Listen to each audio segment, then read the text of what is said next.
Ya, jika Anda mengalami gagal bayar di aplikasi pinjaman online Pinjam Yuk ya.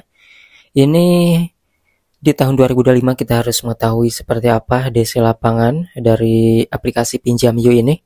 Karena aplikasi ini juga itu adalah aplikasi yang resmi OJK ya, hingga tahun 2025 masih resmi. Dan tentunya ini sebelum melakukan pinjaman juga belum banyak yang tahu ya bahwa ketika kita melakukan pinjaman meskipun mendapatkan limit pas pendaftaran yang lumayan ya limitnya, tapi nanti pas setoran awal ataupun tagihan awal itu akan lebih besar ya. Jadi beda dari pinjol-pinjol yang resmi lainnya.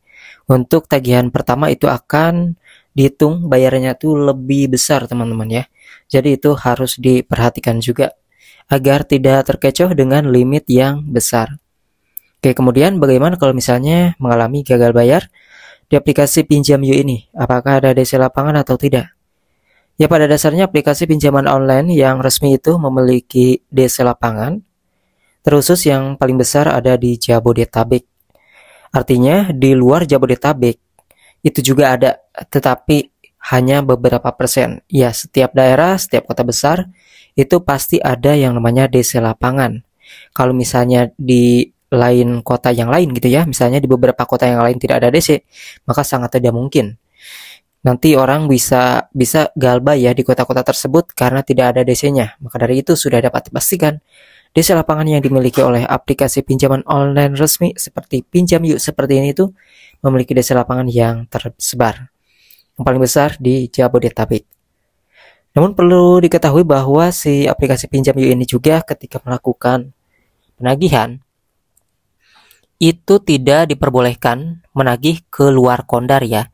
Bahkan kontak darurat sekalipun itu tidak diperbolehkan sebagai tempat untuk melakukan penagihan. Hal itu diatur oleh peraturan dari OJK yang sudah ada ya, yang sudah berlaku pada Januari 2025 kemarin. Nah, maka buat pemirsa atau teman-teman yang memiliki tunggakan di aplikasi pinjol ketika nanti ini ada yang namanya penagihan ya. Ada penagihannya itu lewat telepon ataupun lewat WhatsApp ya. Di atas jam 8 malam itu tidak boleh ya. Bahkan nagih di telepon hari Minggu itu gak boleh karena hari libur itu adalah hari yang mana OJK tidak memperbolehkan melakukan penagihan kepada orang yang telat bayar ataupun gagal bayar. Jadi peraturan-peraturan tersebut harus kalian ketahui. Mulai dari penagihan tidak boleh hari libur, kemudian juga di atas jam 8 malam itu tidak diperbolehkan, dan juga menagih ke luar kondar dan juga ke kontak darurat itu tidak diperbolehkan.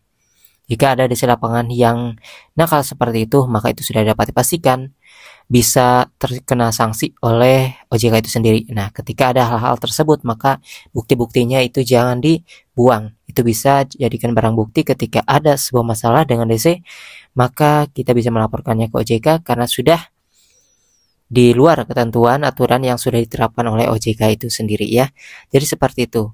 Kalau misalnya kita galbay, gak usah panik ya. Kalau punya uang bayar, kalau enggak ya gak usah dipaksakan. Karena memang kita bisa jujur juga kepada si DC-nya. Nanti juga akan ada keringanan-keringanan yang disepakati.